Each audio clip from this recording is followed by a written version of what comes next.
Évangile de Marc, chapitre 4. Une autre fois, il se mit à enseigner au bord de la mer. Une si grande foule s'assembla auprès de lui qu'il monta dans une barque où il était assis, sur la mer, tandis que toute la foule était à terre, vers la mer. Et il leur enseignait beaucoup de choses en paraboles, et il leur disait dans son enseignement, « Écoutez, voici que le semeur sortit pour semer. Or, pendant qu'il semait, du grain tomba le long du chemin, et les oiseaux vinrent et le mangèrent. D'autres tomba sur un endroit pierreux, où il n'avait pas beaucoup de terre, et il leva aussitôt, parce que la terre était peu profonde. Mais quand le soleil fut levé, il fut brûlé, et parce qu'il n'avait pas de racines, il se dessécha. D'autres tomba parmi les épines, et les épines montèrent et l'étouffèrent, et il ne donna point de fruit. Et d'autres tombèrent dans la bonne terre, montèrent et crurent, donnèrent du fruit, et rapportèrent l'un 30, un autre 60, un autre 100. Et il disait, qui a des oreilles pour entendre, entende. Lorsqu'il se trouva seul, ceux de son entourage avec les 12 l'interrogèrent sur les paraboles. Il leur dit, à vous a été donné le mystère du royaume de Dieu. Mais pour eux qui sont dehors, tout vient en parabole, pour que regardant bien, ils ne voient point, qu'écoutant bien, ils ne comprennent point, de peur qu'ils ne se convertissent et qu'il ne leur soit pardonné. Il ajouta, vous ne comprenez pas cette parabole? Alors comment comprendrez-vous toutes les paraboles? Le semeur sème la parole. Les uns sont ceux qui sont le long du chemin, où la parole est semée. Ils ne l'ont pas plutôt entendue que Satan vient et enlève la parole semée en eux. D'autres sont, pareillement, ceux qui sont semés sur les endroits pierreux. En entendant la parole, ils la reçoivent aussitôt avec joie, mais il n'y a pas en eux de racines, et ils sont éphémères. Dès que survient la tribulation ou la persécution à cause de la parole, ils trébuchent aussitôt. D'autres sont ceux qui sont semés dans les épines. Ce sont ceux qui ont entendu la parole. Mais les sollicitudes du siècle, et la séduction des richesses, et les convoitises d'autres sortes, s'introduisent et étouffent la parole, et elle devient stérile. Et d'autres sont ceux qui ont été semés dans la bonne terre. Ils entendent la parole et la reçoivent, et ils portent du fruit, 30, 60, 100. Et il leur disait, apporte-t-on la lampe pour la mettre sous le boisseau ou sous le lit? N'est-ce pas pour la mettre sur le chandelier? Car il n'y a rien de caché qui ne doive être manifesté, et rien n'est demeuré secret qui ne doive venir au jour. Si quelqu'un a des oreilles pour entendre, qu'il entende. Et il leur disait, prenez garde à ce que vous entendez. Avec la mesure avec laquelle vous aurez mesuré, on mesurera pour vous, et on vous y ajoutera encore pour vous qui entendez. Car on donnera à celui qui a, et à celui qui n'a pas, même ce qu'il a lui sera enlevé. Et il disait, il en est du royaume de Dieu comme d'un homme qui jette en terre de la semence, qu'il donne et qu'il soit debout, qu'il dorme et qu'il soit debout, de nuit et de jour. La semence germe et croît sans qu'il le sache.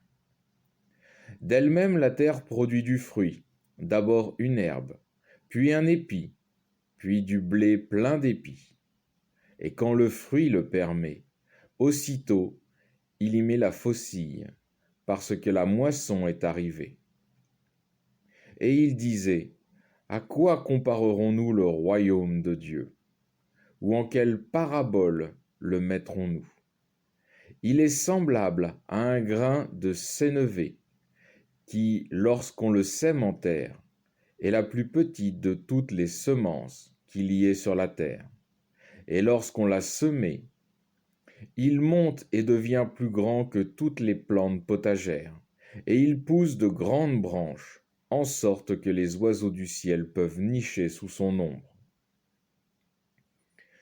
C'est avec de nombreuses paraboles de ce genre qu'il leur donnait l'enseignement, selon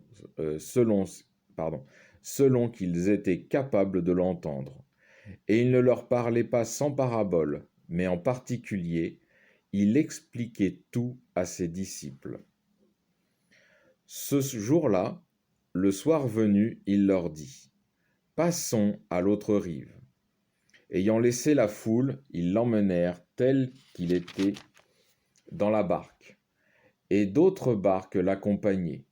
Or il se fit un grand tourbillon de vent, et les vagues se jetaient dans la barque, en sorte que déjà la barque se remplissait. Lui était à la poupe, dormant la tête sur le coussin. Ils le réveillent et lui disent, Maître, n'avez-vous point de souci que nous périssions? S'étant réveillé, il commanda avec force au vent et dit à la mer, Tais-toi, silence.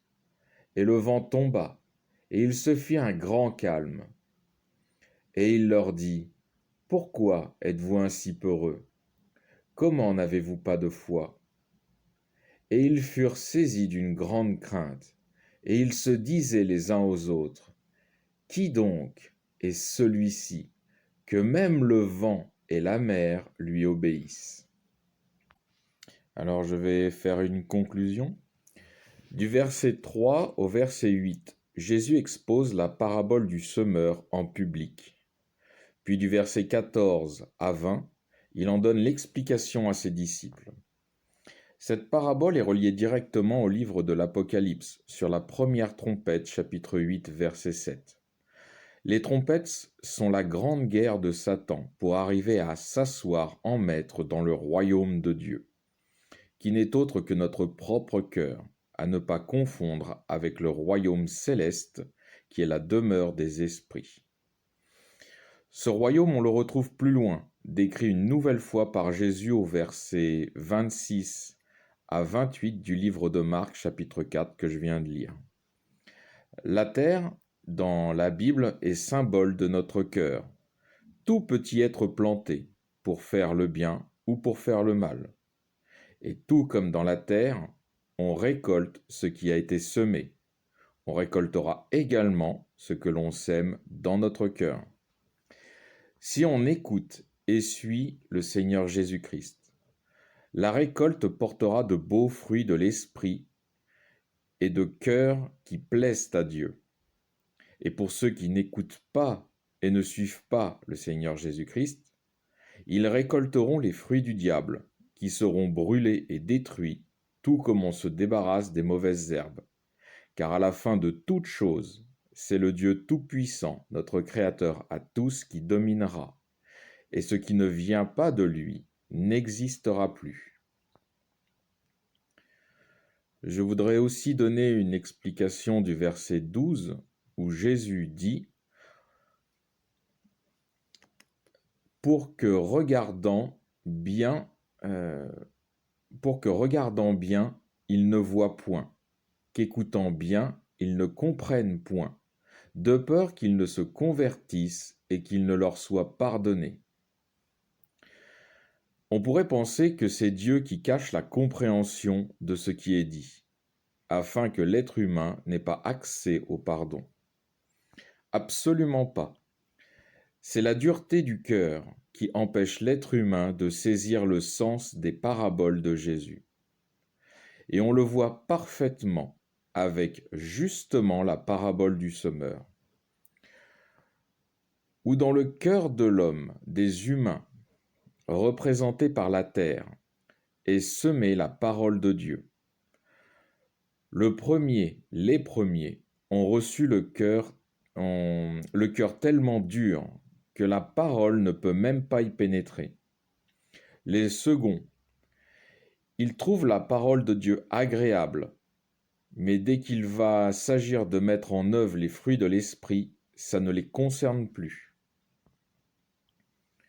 Les troisièmes écoutent et mettent en pratique, mais ils sont plus attachés à cette vie présente qu'à celle à venir et étouffent en eux-mêmes le royaume de Dieu qui était dans leur cœur, pour profiter pleinement de ce que le monde leur apporte en confort de vie. On retrouve dans ces trois catégories cette peur terrible de perdre un confort matériel ou de passer à côté d'opportunités.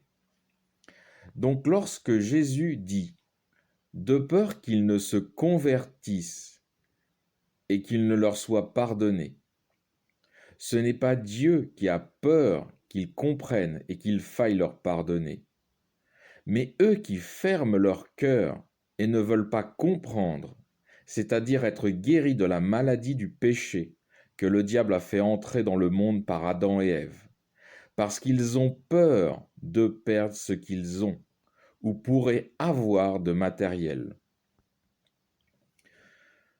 Leur cœur est malade d'égoïsme, de convoitise, autrement dit, des fruits du péché, et ces catégories ont une croyance ou foi faible ou inexistante dans les promesses de Dieu, d'où leur peur terrible d'être soignés et de perdre le peu de matière qu'ils possèdent. Fin du chapitre 4.